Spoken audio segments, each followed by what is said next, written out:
Assalamualaikum warahmatullahi wabarakatuh. My name is Syahrani, and in this video, I would like to present my reading report on the topic about multilingualism. So from the reading materials from the Word of Book and Fuller in 2020 in 2015, I found that multilingualism is the term that is referred for the people that can speak more than one language, and also is considered as a societal phenomenon. And recently, in many parts of the world, being a multilingualist is a normal requirement of daily lives. For instance, in India, we can see that in India, children has learned several languages and also have to master the appropriate language to use for each social context. Furthermore, sometimes it is also appreciable for being able speaking more than one language, but sometimes people hesitate to let other people know that they can speak certain languages, such as in the case of the Mexican American children.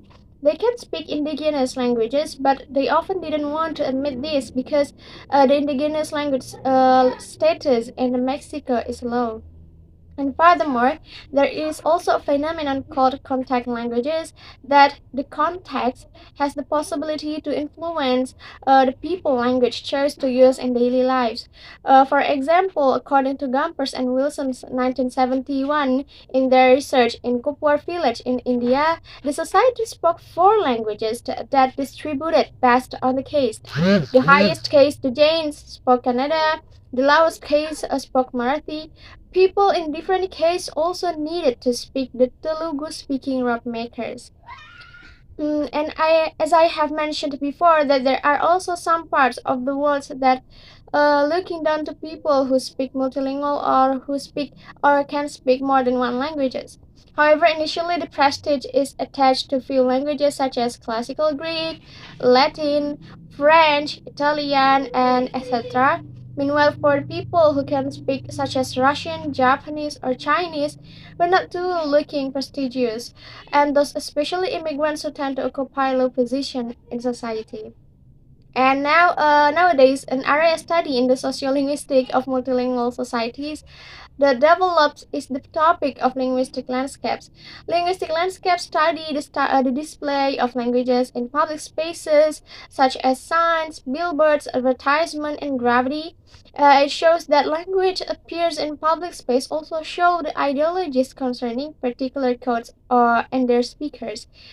Taking example in Berlin, German, we can find many linguistic landscapes there, such as the name of a cafe or restaurant that usually mixed between German and English languages. Additionally, there is also the language attitude in multilingual settings, which shows that speakers' choices of code also reflect how they want others to view them. A Canadian social psychologist Lambert developed this technique to examine how listeners react to various characteristics in speech, and this is done by providing speech samples recorded by bilingual or bidialectal speaker, and the listeners were asked to judge the speech.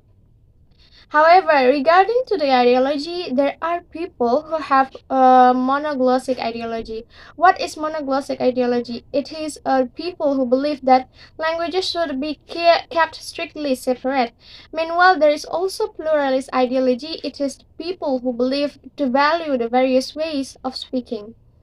And also, the diglossia term exists. It is used to describe a situation in which there are two distinct codes with clear functional separation.